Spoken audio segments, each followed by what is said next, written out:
거룩한 신들의 영이 있는 사람이 있으니, 이런 제목으로 다니엘서 강의를 이어가겠습니다. 바벨론의 느부갓네살은 하나님을 버린 유다를 징계하기 위한 하나님의 심판의 도구였습니다. 예레미야서 4장 7절에서 예레미야 선지자는 느부갓네살의 출현을 사자가 그 수풀에서 올라왔으며 열방을 멸하는 자가 나와왔으되 내 땅을 황폐케 하려고 이미 그 처소를 떠나 나왔은즉 내 성읍들이 황폐하여 거민이 없게 되리니라고 예언한 바 있었습니다. 예레미야 20장 4절에서도 대저 여호와께서 이같이 말씀하시되 보라 내가 너로 너와 내 모든 친구에게 두려움이 되게 하리니 그들이 그 원수의 칼에 엎드려질 것이요 내 눈은 그것을 볼 것이며 내가 온 유다를 바벨론 왕의 손에 붙이리니 그가 그들을 사로잡아 바벨론으로 옮겨 칼로 죽이리라. 이렇게 하나님께서 유다에게 분명하게 선지자들을 통해 경고하신 내용대로 느부갓네살은 악랄하게 이스라엘에게 이것을 그대로 시행했던 그런 인물이었습니다. 이스라엘은 그들의 조상들이 하나님께 받은 약속의 땅에서 쫓겨났고 성전은 파괴되었으며 다윗의 왕조는 그렇게 무너져 버리게 되었습니다. 그렇게 그들은 70년간이나 바벨론의 지배를 받게 되었던 것입니다.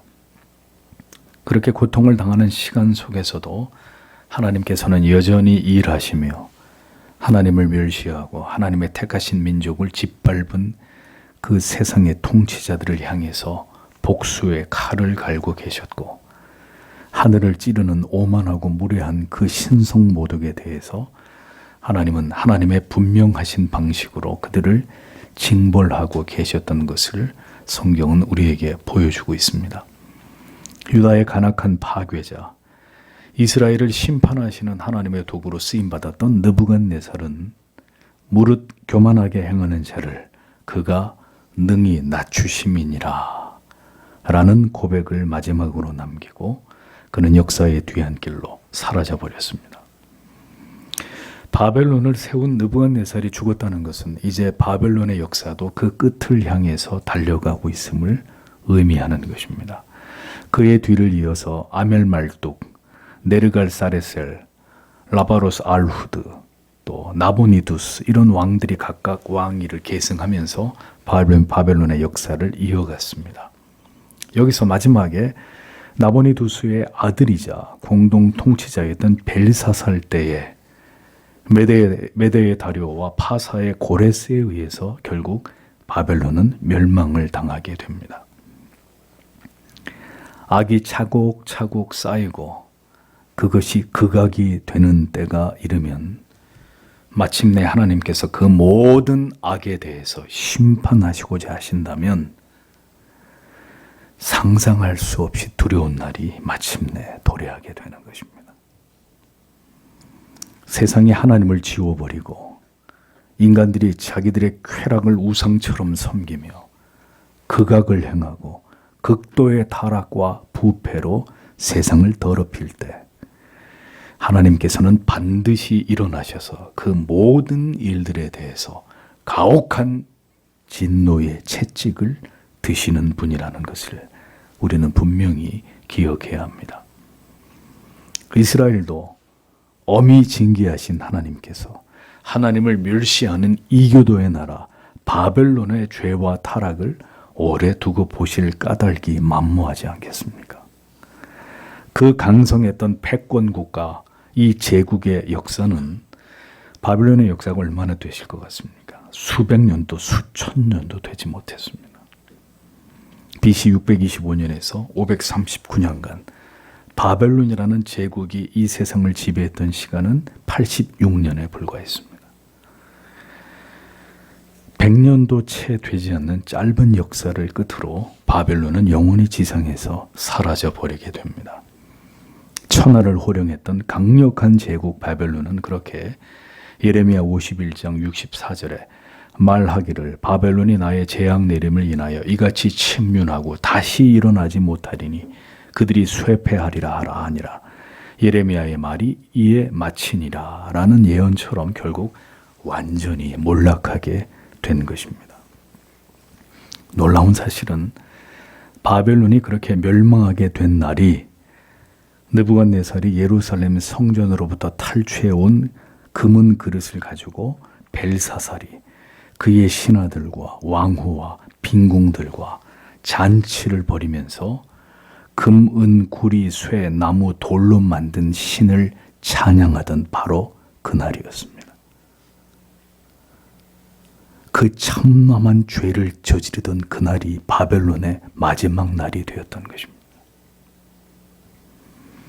자, 그날 어떤 일이 일어났는지를 성경의 본문을 통해서 자세하게 오늘 이것을 살펴보겠습니다. 1절에서 4절을 보십시오.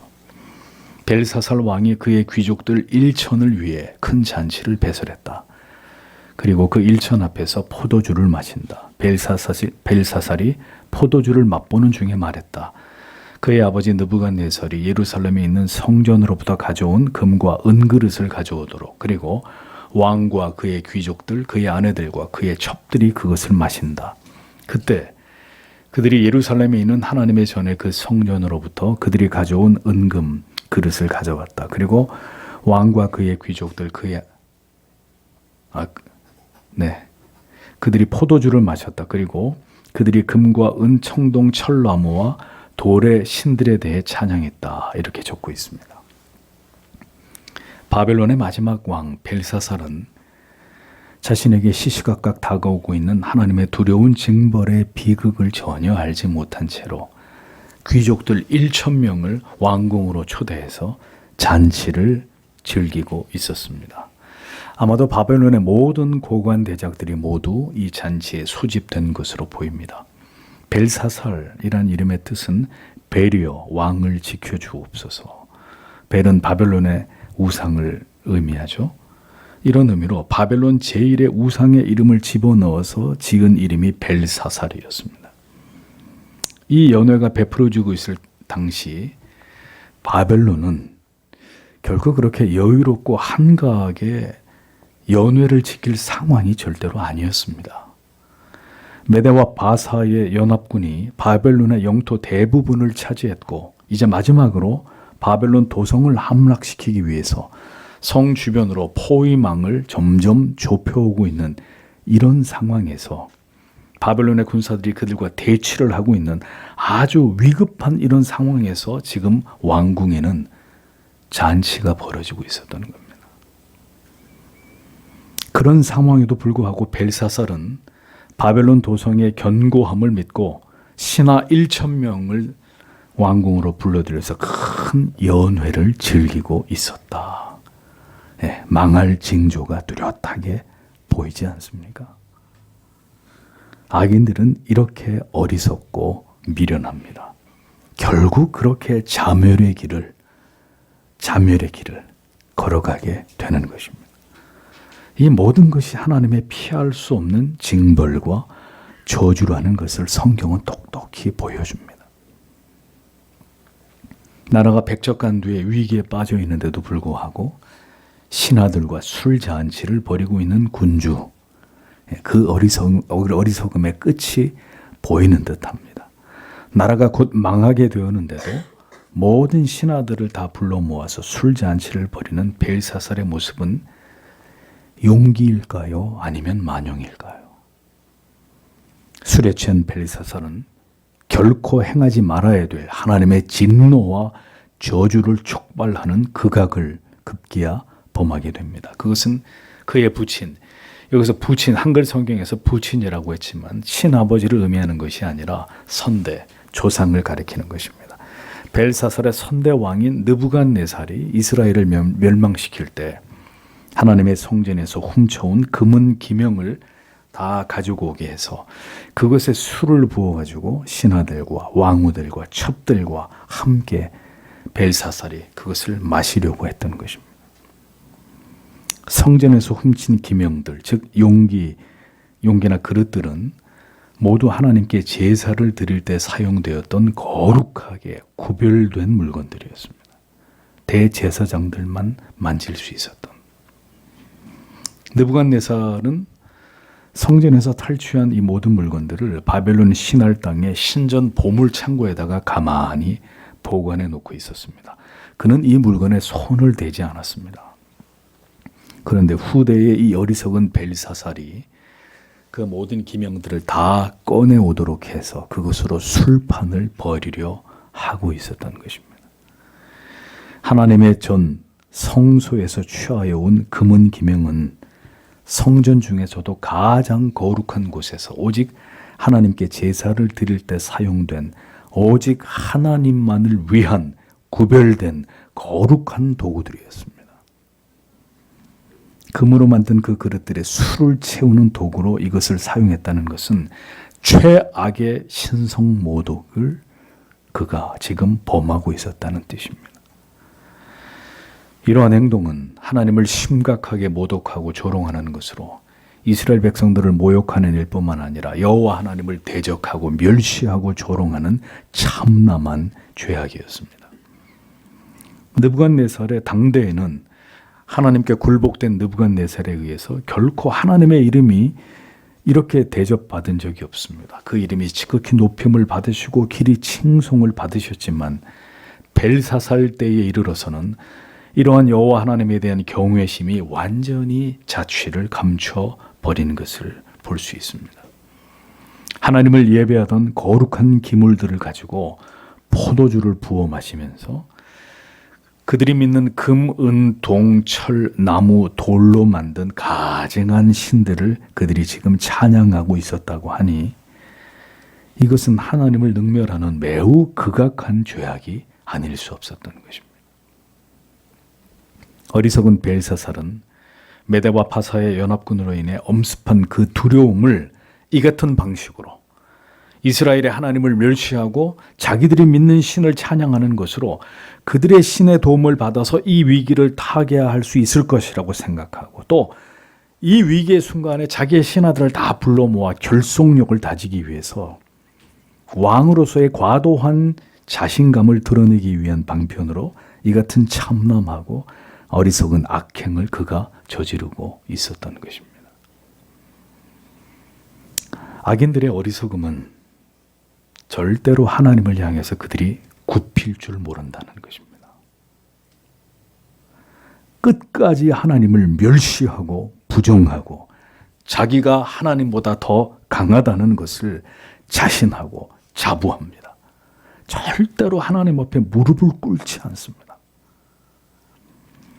그렇게 끝내 하나님 앞에 엎드리지 않는 것으로 이제 그에게 어떤 희망도 가능성도 존재하지 않고 그가 두려운 하나님의 진노와 심판을 피할 수 없는 가련한 존재에 불과하다는 것을 스스로 증명하게 되는 것입니다. 벨사살과 그의 신하들과 그의 왕후와 첩들은 그렇게 모두 한 통속이 되어서 하나님의 진노를 촉발하고 있었습니다. 그들은 금, 은, 동, 철, 나무, 돌의 신들을 술에 취해서 찬양하고 있었습니다. 그렇게 극악한 행동을 하나님에 대한 모독의 극치를 보여주고 있었던 것입니다. 성전에서 탈취한 하나님을 제사하는 거룩한 기명에 포도주를 붓고 술을 마시면서 그들의 신을 찬양함으로 바벨론의 잡신들보다도 못한 존재로 여호와 하나님을 그렇게 여기고 있었던 그들의 모습을 보십시오. 하나님을 두려워하지 않는 자들은 그렇게 사는 날 동안 마음껏 하나님을 비웃고 조롱하고 멸시할 뿐입니다. 세상 사람들을 보십시오. 저들이 하나님에 대해서 어떻게 여기는지를 보십시오. 그것으로 그들이 영원한 지옥의 불못에 던져질 수밖에 없는 자들이라는 것에 대해서 재론의 여지가 없는 명백한 증거를 남기게 되는 것입니다.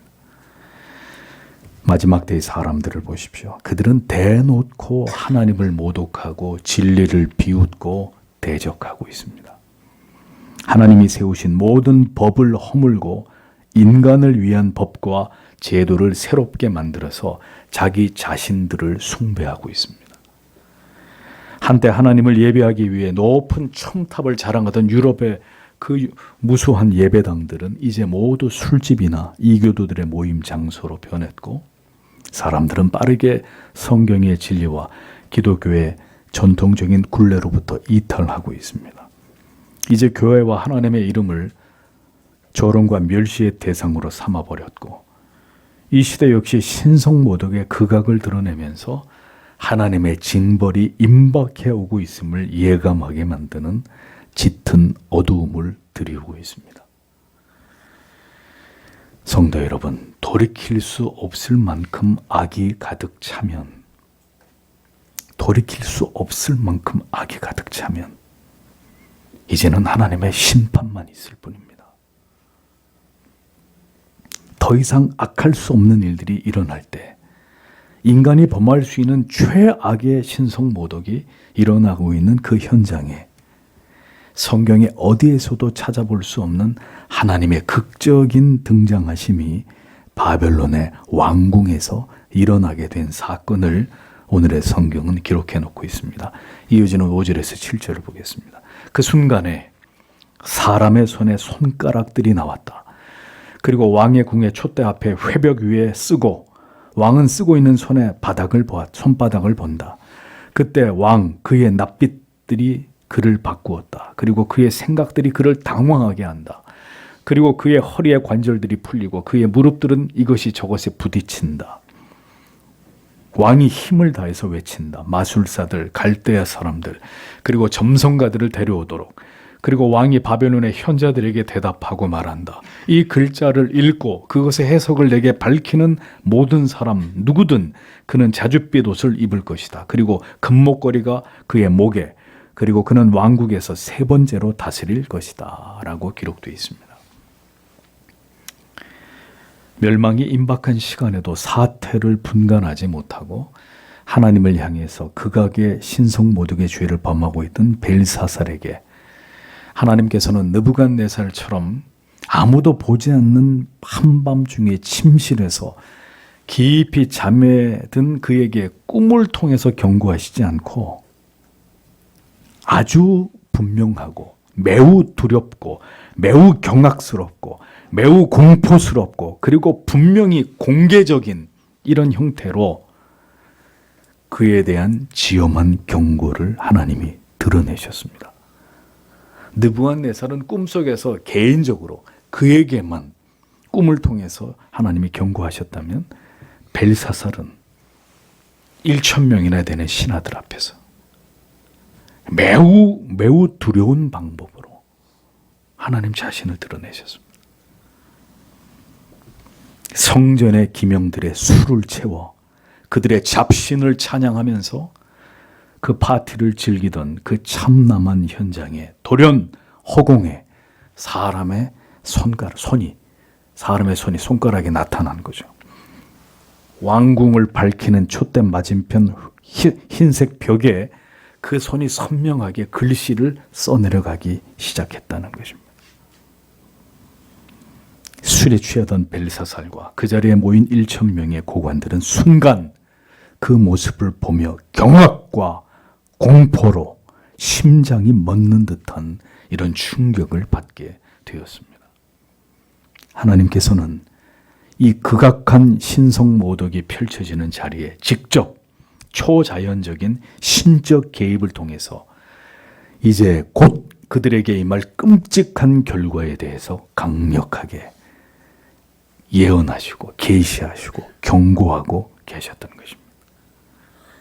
하얀 벽에 촛대의 불빛이 환하게 빛나는 가운데 너무도 또렷하게 그 손가락 모양은 그 위에 글씨를 써내려가고 있었습니다.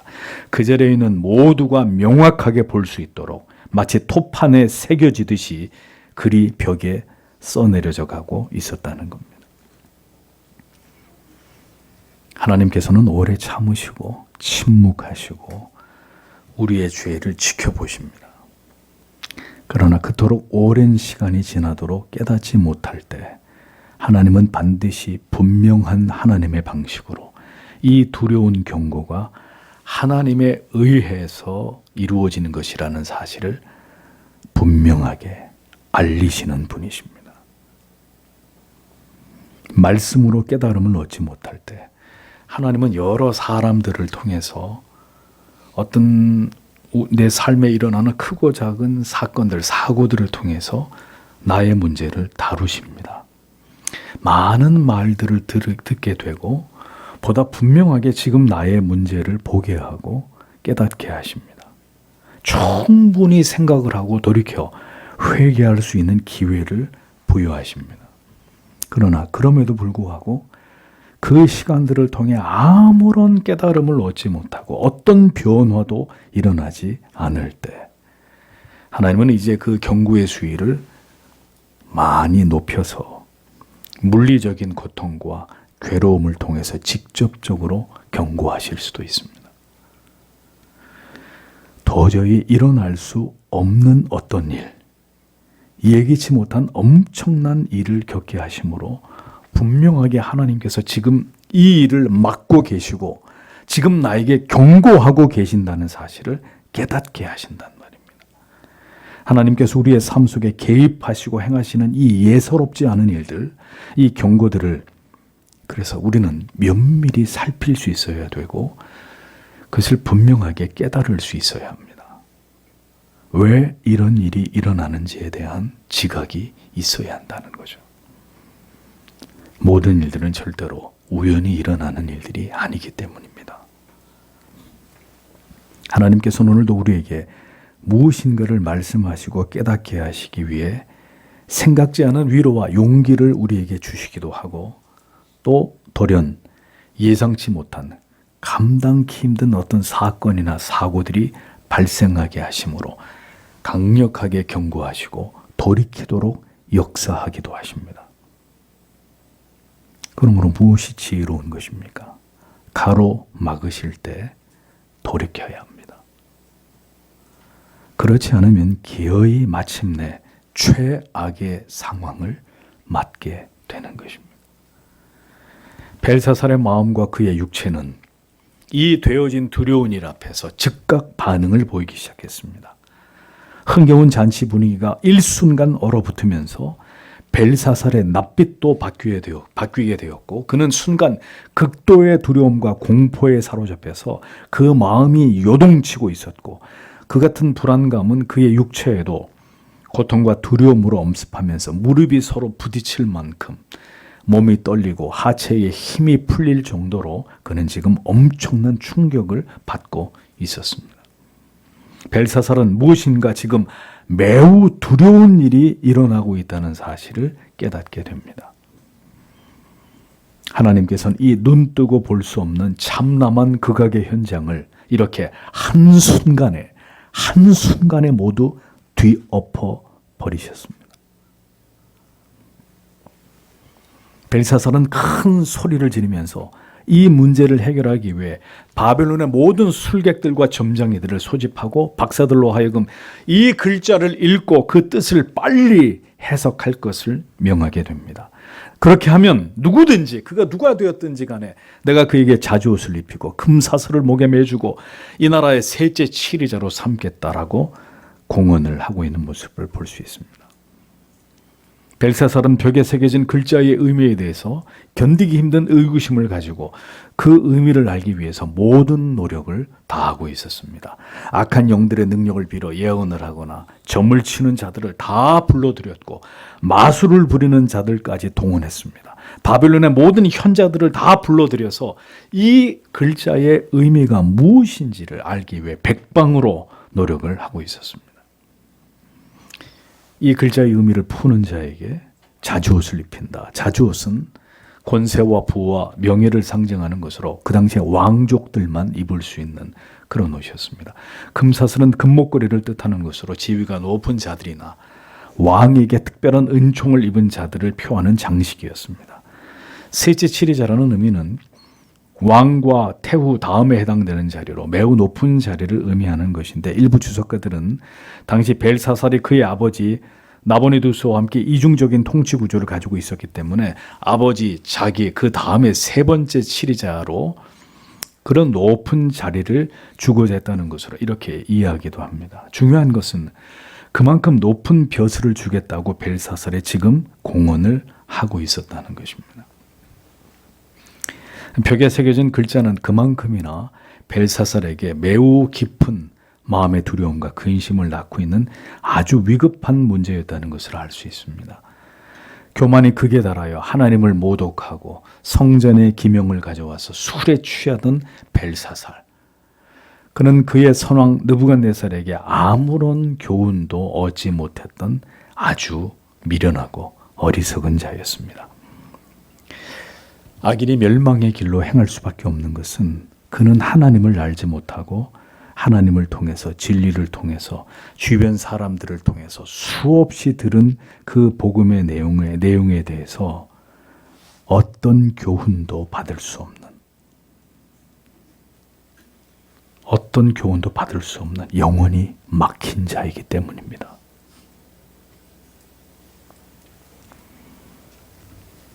8절에서 9절을 보겠습니다. 그때 그 모든 왕의 현자들이 들어왔으나 왕에게 그 글자를 읽고 그것의 해석을 알도록 할 수가 없었다. 그때 벨사살 왕이 많이 놀라며 그의 납비들이 그에 대해 바뀌고 그의 귀족들은 당혹게 되었다. 이렇게 적고 있습니다. 느부갓네살의 꿈에 대해서도 그 당시 그 누구도 그 꿈의 의미를 아는 자가 없었듯이 벨사살에게 계시된 이 글자의 의미를 아는 이도 그 당시 아무도 존재하지 않았습니다. 그것은 하나님이 그에게 주시는 경고의 메시지로 그 누구도 알 수 없는, 하나님께서 허락하지 않으면 절대로 깨달을 수 없는 은밀한 계시였습니다. 진리는, 하나님의 말씀은 그것을 깨닫게 하시는 하나님의 은혜가 임하지 않고는 절대로 알 수 없는 말씀입니다. 아무리 세상에서 그가 똑똑하다 할지라도, 문학 박사학위를 받은 사람이라 할지라도 깨달아지는 말씀이 아닙니다. 어느 날 인생 가운데 예고 없이 찾아오게 되는 불행과 두려움과 근심의 그 이유를 아는 것이 하나님을 알지 못하는 자들에게는 허락되지 않았습니다. 그러니 자기 인생에서 어떤 어려운 일들을 겪으면 안 믿는 사람들이 뭐라고 얘기하죠?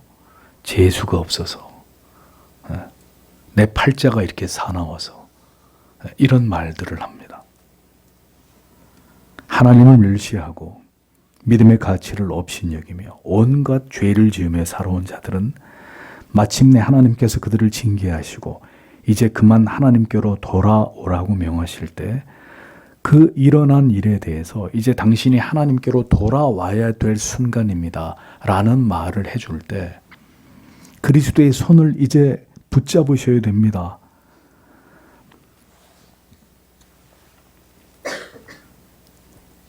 그들에게 이러한 말을 해줄 수 있는 사람들은, 그들은 스스로 이 모든 것이 하나님에 의해서 일어난 일이라는 것을 알지 못하기 때문에 지금이 당신이 하나님을 찾아야 될 때요 라고 말해줄 사람들은 오직 하나님의 사람들의 몫이라는 겁니다. 벨사살의 왕궁 벽에 쓰여진 글씨를 다니엘만이 풀 수 있듯이 믿지 않은 자들의 인생의 그 벽보에 쓰신 하나님의 경고의 메시지에 대해서 지금 당신이 하나님께로 돌아와야 될 때요 라고 말해줄 수 있는 사람은 그리스도인들밖에 없습니다. 우리는 바로 그 때를 위해서 존재하는 사람들입니다. 그 때를 위해 남편의 자리에서, 아내의 자리에서, 부모의 자리에서, 자녀의 자리에서 그 때를 기다리는 사람들입니다. 아무도 손가락에 쓴 글귀의 의미를 아는 이가 없었습니다. 벨사살은 큰 두려움과 근심에 쌓여 그 낯빛이 변했다고 했습니다. 그는 사색이 되어버렸습니다. 벨사살뿐만 아니라 그 연회에 참석한 모든 귀인들, 왕족들, 귀족들, 고관들 모두 이 믿겨지지 않는 장면에 대해서 그들은 놀란 상황에서 이것을 해결할 수 있는 능력을 갖지 못하고 있었단 말입니다. 이유를 알 수 없는 큰 두려움과 공포에 사로잡혀 그곳에 있었던 1,000명의 사람들은 대혼란에 빠져들고 있었습니다. 흥겨운 잔치가 공포로 참모를 끼얹은 상황이 되어버렸습니다. 인간이 이룩한 정치, 경제, 예술, 과학, 문화 이 물질 문명의 그 찬란한 잔치를 언제든 간단하게 모두 뒤엎어 잿더미로 만드실 수 있는 분이 하나님이십니다. 하루아침에 모든 것을 다 사라지게 만드실 수 있는 분이 이 모든 것의 주인이 되시는 하나님이십니다. 그 모든 인간의 자랑들이 한순간에 빛을 잃고 모두가 공포에 떠는 큰 두려움으로 숨조차 쉴 수 없을 만큼 모든 것을 그렇게 두려움과 절망으로 바꾸어 놓으실 수 있는 분이 바로 하나님이십니다. 그것이 어느 날 비로소 악인에게 임하게 되는 하나님의 두려운 징벌이라는 것입니다. 이제 벨사살이 바벨론의 마지막 왕일 때 그에게 찾아온 이 큰 두려움을 해결할 인물로 하나님의 사람 다니엘이 다시 극적으로 등장하는 장면이 성경에 이어 기록이 되어 있습니다. 하나님은 이 일을 위해서 벨사살의 태우를 사용하셨죠. 10절에서 12절을 보겠습니다. 왕과 그의 귀족들의 말들 때문에 연회하는 집으로 들어갔다. 왕비가 대답했다. 그리고 그녀가 말했다. 왕이여, 당신은 영혼들까지 사십시오. 당신의 생각들이 당신을 당황치 않게 할 것입니다. 그리고 당신의 얼굴빛들은 바뀌지 않을 것입니다. 당신의 왕국 안에 어떤 사람이 있는데 그의 안에 거룩한 신들의 영이 있고 당신의 아버지의 날들의 명민함과 통찰력과 신들의 지혜 같은 지혜가 그의 안에서 발견되었습니다. 그리고 당신의 아버지 느부갓네살 왕이 마법사들, 갈대아 사람들, 점성가의 우두머리로 당신의 아버지인 왕이 그를 세웠습니다. 탁월한 영과 지식과 통찰력, 꿈들을 해석하는 것과 수수께끼들의 해석, 그리고 매듭들을 푸는 것, 다니엘 그의 속에서 발견된 모든 것 때문에 왕이 그의 이름을 벨드사살이라 정했습니다. 이제 다니엘을 부르십시오. 그리고 그가 해석을 밝힐 것입니다. 라고 기록되어 있습니다. 큰 두려움과 혼란에 빠져있던 연회장에 벨사살의 어머니 태후가 들어오게 됩니다. 기록에 의하면 그녀의 이름은 니토크리스라고 추정이 되는데 정황으로 봐서 태후는 그 연회장에 참여하지 않고 있었고 이 일이 이제 일어난 것을 알게 되고 급히 그 궁으로 들어와 벨사살 앞으로 나아갔던 것으로 보여집니다. 그녀는 되어진 일들을 모두 듣고는 아들 벨사살을 안심시키고 있었습니다. 그리고 이내 이 모든 문제를 해결할 만한 한 사람의 임무를 왕에게 천거하고 있었습니다. 그는 거룩한 신들의 영이 있는 사람이고 왕의 부친 때부터 있었던 자로 명철과 총명과 지혜가 신들의 지혜와 버금가는 자로 왕의 선대 왕이었던 느부갓네살 왕이 그를 박수와 술객과 갈대아의 술사와 점장이들 그들 모두의 가장 큰 어른으로 삼았었노라고 자세하게 다니엘에 대해서 설명을 해주고 있었습니다.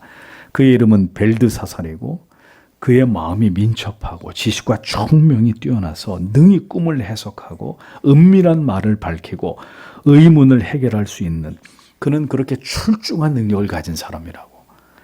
그러니까 그 다니엘을 불러서 이 문제를 해결하라고 이렇게 고하고 있었던 것입니다.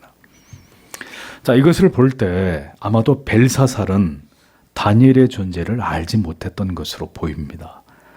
이는 느부갓네살 이후에 또다시 다니엘을 필요로 하는 이런 중대한 문제가 발생한 상황들이 없었고 따라서 벨사살의 관심을 받을 이유가 전혀 없는 이런 상황이 계속되었기 때문인 것으로 볼 수 있습니다.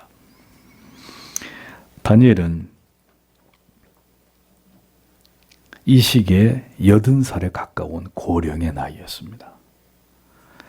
그러나 그는 거룩한 신들의 영이 있는 사람이라고 태후가 그를 소개했는데 여기서 사람, 거룩한 신들의 영이 있는 사람이라고 번역된 사람, 게바르라는 말은 힘이 왕성한 성인 남자를 지칭할 때 게바르라는 말을 히브리어에 썼습니다. 그러니까 비록 다니엘이 물리적으로 나이가 많이 들었지만 여전히 총명과 지혜를 발휘할 수 있을 만큼 정신적으로 매우 명민했고 또 육체적으로도 나이가 80인데도 불구하고 힘이 왕성한 성인 남자 게바르라는 말을 쓴 것으로 보아서 육체적으로도 아주 건강한 상태였다는 사실을 알 수 있는 거죠. 나이가 80이 됐어도. 언제나 하나님의 부르심을 받아 또 그가 자신에게 주어진 소임을 다할 수 있도록 그는 육체적으로도 정신적으로도 자신을 관리하는 일에 최선을 다하고 있었다는 이야기입니다. 우리의 몸은, 우리의 건강은 우리의 것이 아닙니다. 사명을 위해서 건강하셔야 되고 지혜와 총명을 유지하셔야 합니다. 그리고 그렇게 될 수 있기를 하나님께 구하셔야 됩니다. 다니엘처럼 그렇게 젊어서도 늙어서도 하나님의 손에 붙들린 도구로 하나님의 영광을 드러내고자 하는 그 뜻을 가지고 인생을 살아가는 자들이 되셔야 된다는 것입니다. 나는 늙었으니 다 빼주십시오. 모든 것에서 저를 제외시켜 주십시오. 젊은 사람들이 다 하십시오. 여러분, 성경에 그런 말씀이 어디 있습니까? 어디 있습니까? 그는 주전 587년에 바벨론으로 끌려왔고 주전 539년 바벨론에 멸망하기 직전의 현 상황까지 무려 50년 이상을 공직에 몸을 담고 있었습니다. 느부갓네살 이후로 여러 왕들이 세워졌지만 그들의 통치 기간들이 다 그렇게 길지 않았습니다. 그 시간이 지나가도록 다니엘은 여전히 바벨론의 고위 관직에서 바벨론과 바벨론의 왕들을 위해서 열심히 일하고 있었다는 거죠. 그런 중에서도 하나님을 경외하고 자기의 정체성을 잃어버리지 않고 그 긴 세월 동안 그곳에서 하나님의 일꾼으로서 그는 자기에게 주어진 모든 일들을 성실히 묵묵히 감당하고 있었다는 것입니다. 신자는 그렇게 묵묵히 바벨론과 같이 타락하고 극악한 세상이나 그 악한 도성의 한 곳에서 어느 한 구석에서 묵묵히 자기의 삶을 성실하게 살아내야 할 자들이라는 사실을 기억하십시오. 그리스도인들은 염세주의자입니까? 분리주의자입니까? 세상이 어떻게 돌아가든 말든 나는 산속에 들어가서 매일 산기도하고 매일 금식기도하면서 나는 이렇게 경건하게 살면 된다. 그것은 성경이 말씀하고 있는 경건도 믿음도 아니란 말입니다. 언제라도 하나님의 그 이름의 영광을 위해서 우리가 일어나야 할 때가 온다면 기꺼이 그 시대적 부르심 앞에 분연히 일어나서 진리의 편에서 하나님의 편에서 세상과 맞설 수 있는 모든 준비가 이루어져 가고 있는 사람들, 이 세상이란 무대에서도 각자에게 주어진 일들에 대해서 최선을 다하는 그들이 그리스도인들이 되어야 한다는 것입니다. 다니엘은 하나님의 섭리 가운데 벨사살의 어머니에 의해서 다시 역사적 사명을 띠고 왕 앞으로 나오게 됩니다. 역사는 다시 그의 이름을 드러내려 하고 있었습니다. 이 모든 일 또한 하나님의 계획과 섭리 안에서 일어난 일들이었습니다. 그리스도인들이 평범하고 고요한 날들 속에는 이 세상에서 드러나는 자들이 아닙니다. 우리가 드러날 일이 별로 없습니다. 우리의 정체를 드러내야 할, 우리를 통해서 하나님의 이름이 높임을 받으셔야 할 그 결정적인 순간에 하나님은 하나님의 자녀들을 세상의 수면 위로 떠오르게 만드십니다. 지금은 세상에서 별 존재감이 없어요. 그리스도인들이. 우리가 드러날 일이 없단 말입니다. 다시 하나님의 이름이 선명하게 드러나고 하나님의 존재하심을 그가 있는 곳에서 온 천하에 드러내고자 하실 때 하나님께서는 준비되어진 자기의 사람을 통해서 그 일을 세상 가운데서 이루시는 분이십니다. 그렇게 기독교가 박해받던 모든 시대 속에서 그들은 말투스, 순교자라는 빛나는 이름으로 하나님의 존재하심을 온 몸을 불살라 이 세상 앞에 드러냈던 자들이었습니다. 온몸이 갈기갈기 찢기워짐 속에서도 그 믿음을, 그 위대한 신앙의 고백을 하나님께 올려드리면서 하나님의 존재하심을 온 세상에 나타냈던 그런 자들이었습니다. 벨사살의 태우는 비교적 다니엘에 대해서 소상히 알고 있었던 것으로 보입니다. 그가 얼마나 출중한 인물인지 왕에게 소개하는 그녀의 말 속에 고스란히 그것이 드러나고 있는 것을 볼 수 있죠. 선왕 때부터 그가 얼마나 훌륭한 자였고 위대하게 쓰임을 받았던 이 나라의 기둥 같은 존재인지를 벨사살에게 그의 어미가 쭉 설명을 하고 있었습니다.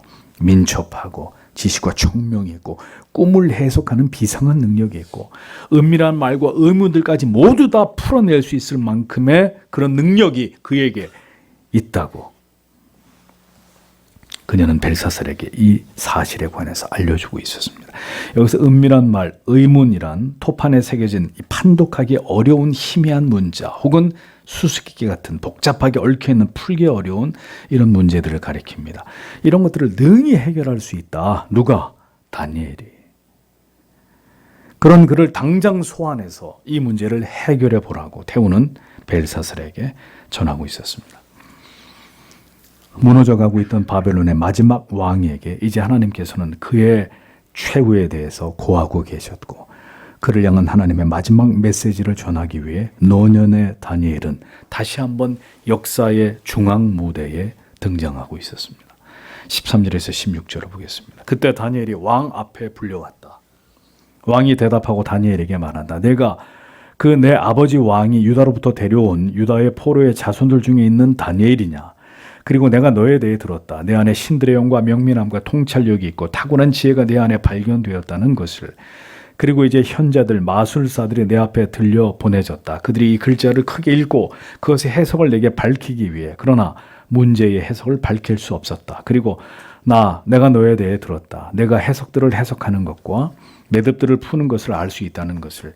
이제 만일 내가 그 글자를 크게 읽고 그것의 해석을 내게 알게 하는 것을 할 수 있다면 너는 자줏빛 옷이 입혀질 것이다. 그리고 금 목걸이가 너의 목에, 그리고 너는 왕궁에서 세 번째 사람으로 다스릴 것이다. 이렇게 기록이 되어 있습니다. 다니엘에 대한 태후의 천거를 듣고 벨사살은 즉시 다니엘을 호출하게 됩니다. 이걸로 봐서 다니엘은 아마도 왕의 연회에 초대를 받지 못했던 것 같습니다. 왜?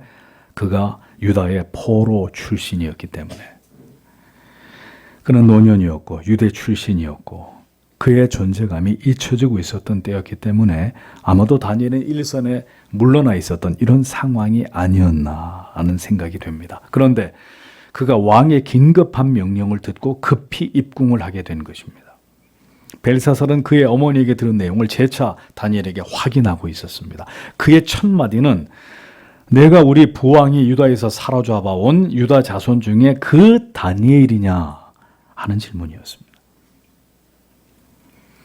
벨사살의 눈에 연로한 다니엘은 그저 유다에서 끌려온 늙은 포로에 지나지 않았다는 것을 보여주는 것입니다. 큰 절을 하고 넙죽 엎드리면서 현자여 나의 이 고민을, 이 글자의 의미를 풀어주십시오라고 왕이 자기를 낮추기는커녕 네가 바로 그 유다에서 끌려온 포로, 우리 선왕이 말하던 그 사람이냐? 이렇게 묻고 있었던 거죠. 사로잡아 온이라고 번역된 갈루타라는 동사는 옷을 벗다라는 의미로 전쟁에서 패배한 자들의 옷을 벗겨서 포로로 끌고 오는 치욕적인 모습을 의미하는 말인데 다니엘에게 지금 이 표현을 사용한 것은 벨사살이 그에 대한 모든 뛰어난 설명을 다 어미로부터 들어놓고도 다니엘을 매우 무시하고 있었다는 이야기입니다. 너 같은 주제에 네가 이렇게 깔보고 무시하고 있었다는 뜻입니다. 다시 말씀드립니다. 성도 여러분, 세상은 그리스도인들을 인정하지 않습니다. 교회를 다녀? 뭐 아무개가? 그 사람이 교회를 다녀? 좀 모자란 사람이군. 응? 좀 사회성이 부족하고 약간 고지식할 수 있겠는데 저 사람? 그 정도로 우리를 바라보는 거죠. 우리는 세상에서 모두 어리석은 자들로 취급받을 뿐이라는 사실을 잊지 마십시오. 그리고 여러분 거기에 대해서 절대로 불만을 가지실 이유가 없습니다. 왜냐하면 성경에 그렇게 기록이 되어 있기 때문에. 고린도전서 11장 26절에서 29절에 형제들아 너희를 부르심을 보라. 육체를 따라 지혜 있는 자가 많지 아니하며 능한 자가 많지 아니하며 문볼 좋은 자가 많지 아니하도다. 그러나 하나님께서 세상에 미련한 것들을 택하사 지혜 있는 자들을 부끄럽게 하려 하시고 세상에 악한 것들을 택하사 약한 것들을 택하사 강한 것들을 부끄럽게 하려 하시며 하나님께서 세상에 천한 것들과 멸시받는 것들과 없는 것들을 택하사 있는 것들을 패하려 하시나니 이는 아무 육체라도 하나님 앞에서 자랑하지 못하게 하려 하십니다. 우리가 그런 사람이라는 거예요, 세상에서. 하나님께서는 언제나 주목받지 못하는 자들을 들어서 이 세상에서 하나님의 뜻을 이루시는 분이십니다. 어느 곳에 있든 하나님을 경외하고 여러분 안에 있는 믿음의 가치를 높여 살아가십시오. 하나님이 여러분을 통해서, 당신을 통해서 영광을 받으실 것입니다. 다니엘을 그저 유다에서 포로로 끌려온 정도의 신분으로 말하였지만 벨사살은 사실 자기 문제를 그를 통해서 속히 해결하고 싶었던 마음이 간절했을 것입니다. 그는 다니엘에게 내 안에 신들의 영이 있으므로 명철과 총명과 비상한 지혜가 있으며 나 안의 문제에 대한 해석에 뛰어남을 들었다. 바벨론의 여러 뛰어난 박사 술객들 그들도 해석하지 못한 이 어려운 글귀의 의미가 무엇인지 한번 나에게 얘기를 해준다면 너에게 이 영광과 명예를 다 주겠다. 이렇게 서둘러 얘기를 하고 있는 것을 볼 수 있습니다. 다니엘은 패망 직전에 바벨론을 바라보고 있었습니다. 느부갓네살 때에 박수장이 되어 수십 년의 세월을 바벨론에서 그 이교도의 땅에서 이방 나라의 군주들을 모셔야 되는 직분과 사명을 그는 성실히 수행했습니다.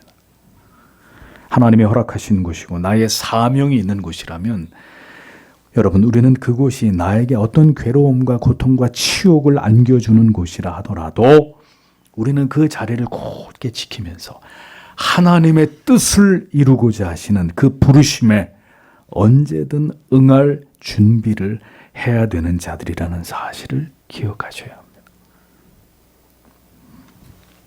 벨사살은 자신이 당한 이 두려운 일 앞에 궁여지책으로 다니엘을 의존해서 문제를 해결하려고 하지만 그의 말 속에는 다니엘에 대한 전혀 신뢰가 보이지 않았습니다. 그의 말은 가정법을 사용하고 있잖아요. 내게 알게 하면, 네가 그것을 내게 알게 하면 그렇게 할 리가 없겠지만 혹시라도 나에게 알게 해준다면 이런 얘기예요.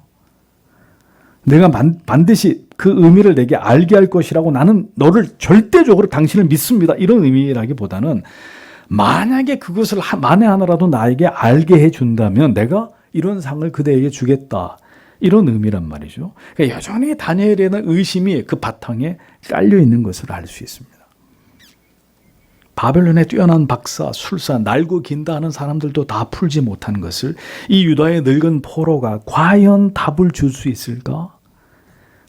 그렇게 의심하면서도 다급함을 숨기지 못하고 있는 그의 한계를 드러내고 있었습니다.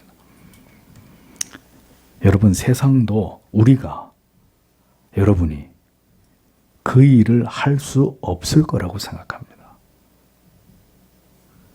세상은 그리스도인들에게, 교회에게 별 기대를 하지 않습니다. 도리어 멸시하고 조롱하고 비웃을 뿐입니다. 나를 아는 모든 사람들이 그 일을 저 친구가 과연 해낼까 의심할 수 있습니다. 그러나 성도 여러분, 그 일이 하나님께로부터 내게 맡겨진 일이라면, 이것이 지금 내가 이곳에 존재하는 이유이고 그 숭고한 사명이라면 하나님은 바로 당신을 통해서 이 땅에 무너져가는 교회이지만 이 시대에 이 그루터기 같은 교회들을 통해서 하나님의 위대한 일을 행하실 것입니다. 세상은 절대로 우리의 가치를, 신앙의 가치를 인정하지 않고 비웃습니다. 개혁교회, 말씀 교리, 다 웃기는 소리 하고 있네. 다 수백 년 전에 캐캐 묵은 그런 것들을 쫓아가는 당신들의 신앙이 뭐가 그렇게 대단한 거라고. 비웃고 조롱할 수 있습니다. 교회가 세상에 존재하는 것 자체를 싫어합니다. 이제 교회는 혐오 시설이 되어버렸어요. 어디에도 이렇게 우리 건물에 임대하십시오. 교회에 들어오는 걸 모두가 다 싫어합니다. 공존하는 것 자체를 불쾌하고 불편해합니다. 우리는 세상에서 그런 대우를 받는 자들입니다. 우리가 진정으로 하나님을 경외하고 그 법을 따라 타협하지 않는 길로 걸어간다면 우리는 세상에서 더욱 그러한 대우를 받게 될 것입니다. 그러나 성도 여러분, 잊어버리지 마십시오. 그럼에도 불구하고 교회는 세상의 희망입니다. 여러분이 머무는 곳에서, 그곳이 학교이든 직장이든 가정이든, 여러분은 여러분이 살아가고 있는 그곳에서 하나님의 대안들로 존재하는 사람들입니다. 하나님의 대안, 하나님의 말씀을 선포할 자들로, 하나님의 계시를, 하나님의 경고를 전할 자들로 여러분들이 있는 그곳에 서 계신 것입니다. 우리에게는 그리스도인으로 이 세상에 존재하는 것이 가장 중요한 존재의 이유이며 목적입니다. 예수님께서 70인들을 파송하시고 난 다음에 그들이 다시 돌아왔을 때 예수님 이름으로 귀신도 쫓겨나가고 기적과 이적이 일어나더이다. 엄청 70명의 제자들이 흥분했습니다. 그때 예수님이 뭐라고 하셨죠? 잘했다. 대박이구나. 훌륭하다. 너희들을 제자로 둔 내가 너무 자랑스럽다. 이런 말씀하지 않았고 뭐라고 하셨어요? 그런 것으로 기뻐하지 말고 너희의 이름이 천국에 기록된 것으로 인해서 기뻐해라.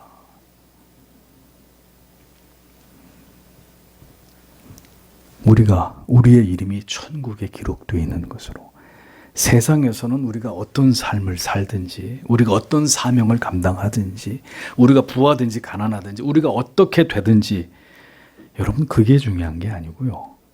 저와 여러분의 이름이 생명록에 기록이 되어 있다. 영생 얻는 하나님의 자녀다. 누가? 우리가. 이게 여러분이 가장 기뻐하셔야 될 일이라는 겁니다.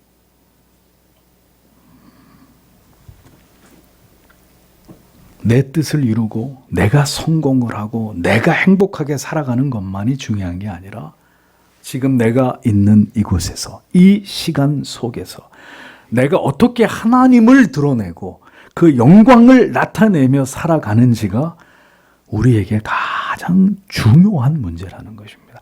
그것이 인간이 존재하는 근본적인 이유라고 교리가 우리에게 가르쳐주고 있지 않습니까? 그것이 신자가 살아가는 방식이고 그들의 삶의 내용이고 목적이라는 것입니다. 우리는 지식적으로는 사람의 제일된 목적, 여기 물어보면 금방 대답할 거예요. 우리 건이나 채윤이나. 예? 너무 잘 알아요. 교리문답을 통해서 사람의 제일된 목적 너무너무 지식적으로 잘 알고 있습니다.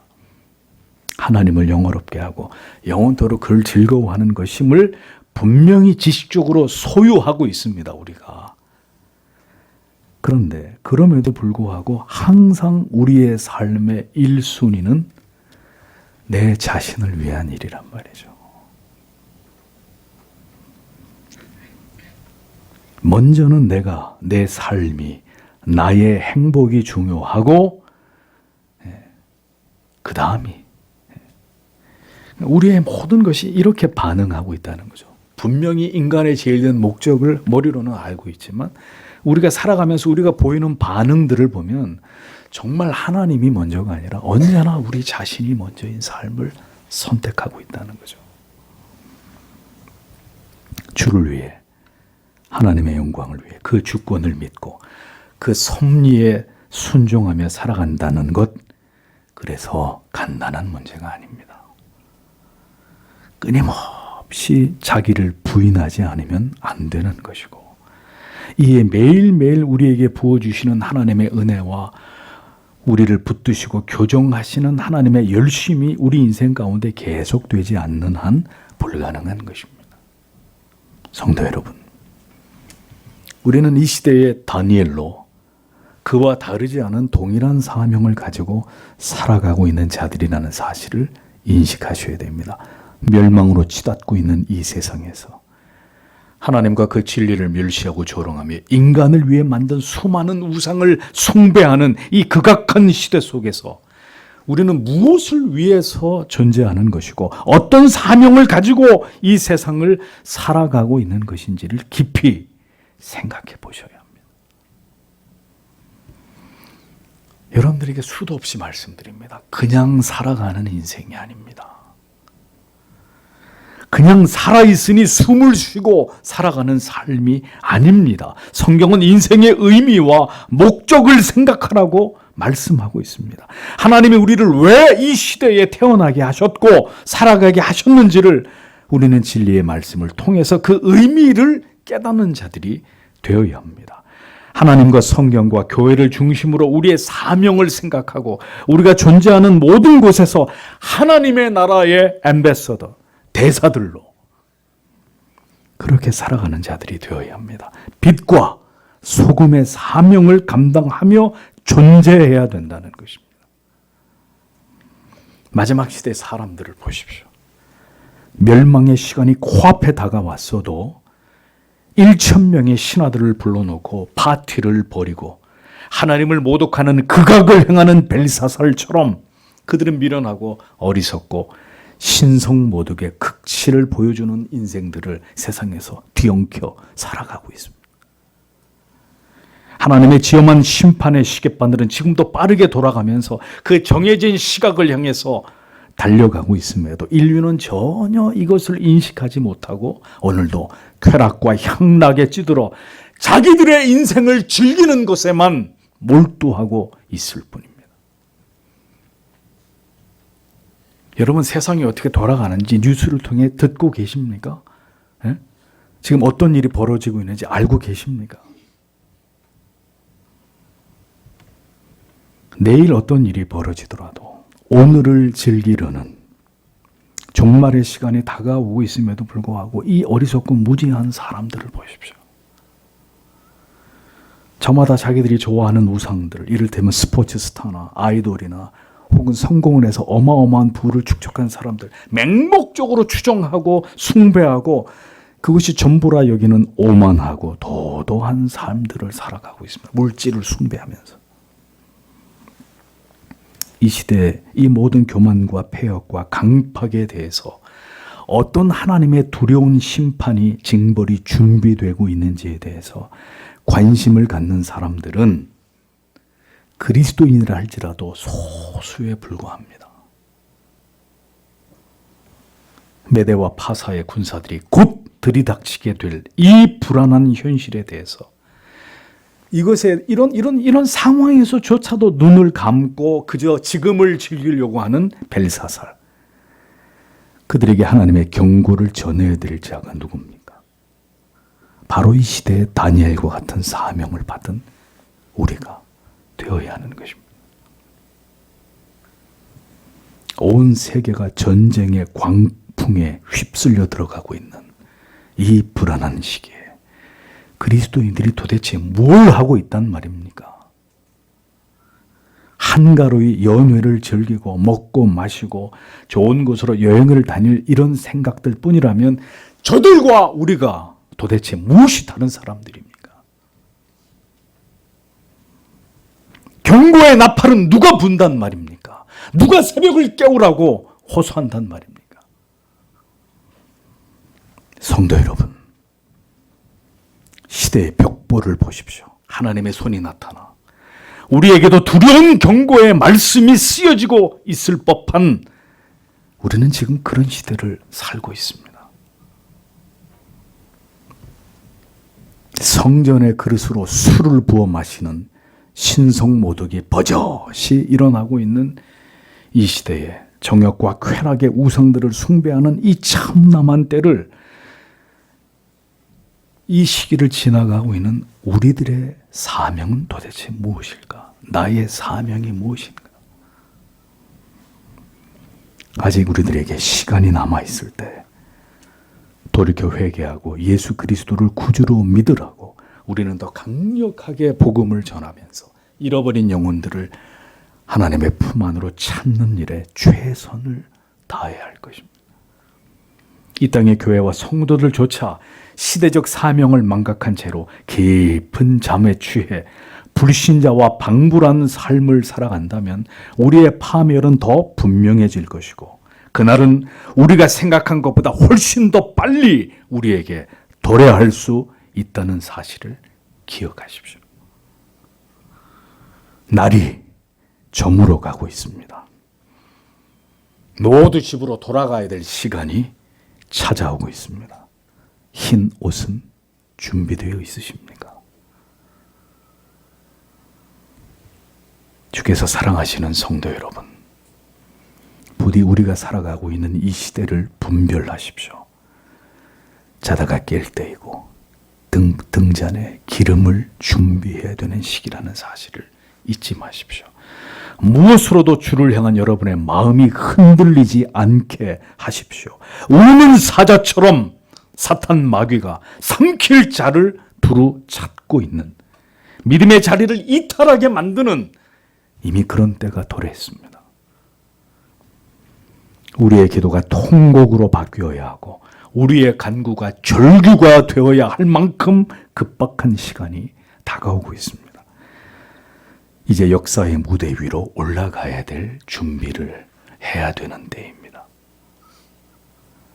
다니엘처럼 모두가 하나님을 업신여기고 멸시할 때 다시 일어서서 하나님의 지엄하신 심판을, 그 종말을 경고하는 거룩한 나팔수가 되십시오. 주께서 그렇게 우리가 있는 곳에서 사용해 주시기를 우리는 하나님 앞에 기도해야 합니다.